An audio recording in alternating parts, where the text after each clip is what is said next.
the California Hispanic population is much younger, oftentimes second generation, if not first generation, has a tendency to be younger, has a tendency to vote way more liberal than like Texas. Of 6 years of Biden attacks, Trump's got to start all over again. And the oh my God, Univision, the influential Spanish language television network, is set to run an interview with former President Donald J. Trump this evening. Oh my God. His last interview with the network in the fall, a play to reach Latino voters as he refused to participate in the Republican primary debates, stirred loud internal protests. Critics took issue with the gentle questioning and limited follow-ups from the interviewer, the journalist Enrique Acevedo, and the appearance confirmed fears for some that the network was taking a rightward turn under new ownership. Hispanic conservatives, however, move. Oh no. Flexican, lock in. No. I'm telling, dude, this is not gonna be good. Univision is ass, bro. It's not. My Rio, who's as brown as the migrants he hates, is gonna eat this up. Yeah, this is gonna be so annoying. The party scene for the Democrat Chicago convention is taking shape. The venues are booked, the stars are ready, and the talent mostly secure. But a big hole in the schedule after parties at the DNC on the final night has prompted a burning question. Could Beyonce or Taylor Swift show up? HasanAbi is going to show up, is what many people are saying. Hispanic conservatives feels like an oxymoron. Bro, wake up, okay? Wake up. Wake up. They live in Texas. They live in Florida. They're all around, okay?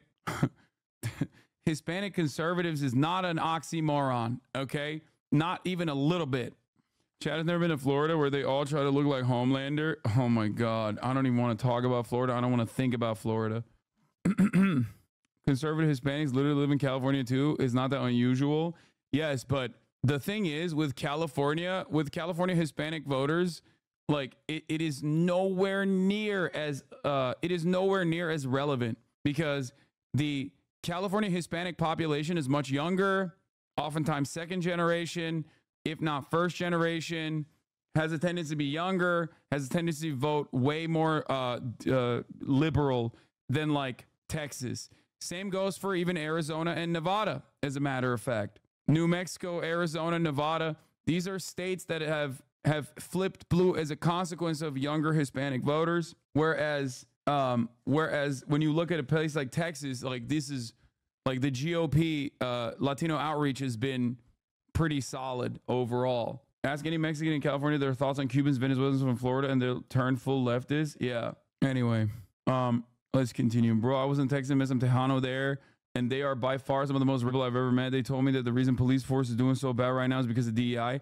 I think like a lot of people fail to recognize that like there is no like random shield or a barrier that somehow causes people who are across the board non-college educated, like when they're Mexican or of Mexican descent, or when they're black, like they don't have this like magical shield. Okay, they are not immune to the exact same interest that like white men who are non-college educated are getting lasered with. At this point, like there is a generational divide on certain issues. There's a rural versus urban divide on certain issues, and then there's also a major gender divide as well. But beyond that, beyond the gender divide, the most significant markers that increase the likelihood that you're going to vote Republican is if you're a divorced man. Okay, it's one of the highest predictors, which is hilarious because I make jokes about this all the time. Or if you don't have a college education, if you're a man who doesn't have a college education, or if you're a man who has been divorced. Those two are some of the biggest predictors that you are most likely going to vote for Donald Trump. Okay, those two things. It's not monolithic, but it's damn near close. Okay, those are the highest predictors that you will vote Republican. And the same goes for every single demographic, whether it be black men, whether it be Hispanic men. If a Hispanic man is divorced and also non-college educated, yes, the likelihood that a Hispanic man will vote for Donald Trump increases, as well as a white man's likelihood increases. Now, obviously, the margins are much higher for white men. The margins are not as high for Hispanic voters, and the margins are much lower for black men because there is at least like other factors at play. like being negatively polarized towards like all of the sentiment that you hear. But for Hispanic voters, when you think about it, 64%, I believe, of Hispanic voters consider themselves to be white, according to census data, according to Pew Center research. Like, they vote along the white voting bloc in general. Yes, the other factors are exactly. I'm not college educated. I went to a trade school. I would say about 80% of the student body was Trumper. Yeah. I think a lot of this comes from, unironically, diversity, dude. Straight up. If you are forced into a diverse environment, you basically learn through experience not to be insane. That's it. College is a diverse learning environment. It makes people, it basically urbanizes the population. Okay? Just like if you are living in an urban environment, in a city, you are infinitely more likely to not be grossly. If you live in a segregated community, however, and you grow up in a segregated community, and you turn around and never really meet like any black people or any brown people, really, then yeah, you are going to carry on these resentments. You are much easily and much readily accepting of weird right-wing narratives on other people. Calm like a Tom. Thank you for the 10 gifted subs. This is true. And then you meet a New York City Republican and they're the most radically person you've ever met, lol. Yeah, that is an entirely different story. I have, do you ever say something that is intelligent? No, I'm a dummy. That is a phenomena that I have observed and have talked about quite a bit. Right-wingers in deep blue enclaves are like the super racist. They are of a different variety. It's just like, they are some of the scariest you've ever seen in your life. What? I'm sorry for the dumb question, but I remember you saying that you don't really believe in a generational voting sway, but you mentioned younger Latinos in California swaying the vote. So I'm wondering, where is the line in your opinion? No, I'm saying that a lot of the Hispanic vote is young in general, younger, as in not 65 in places like California. I'm not saying that there's like this there's this massive generational difference there. I just mean that they are younger than the average right-wing psychopathic older voter. Did you see this poll that Bernie has been touting? Here are the most popular policies in swing states: Arizona, Georgia, Michigan, Nevada, PA, and Wisconsin.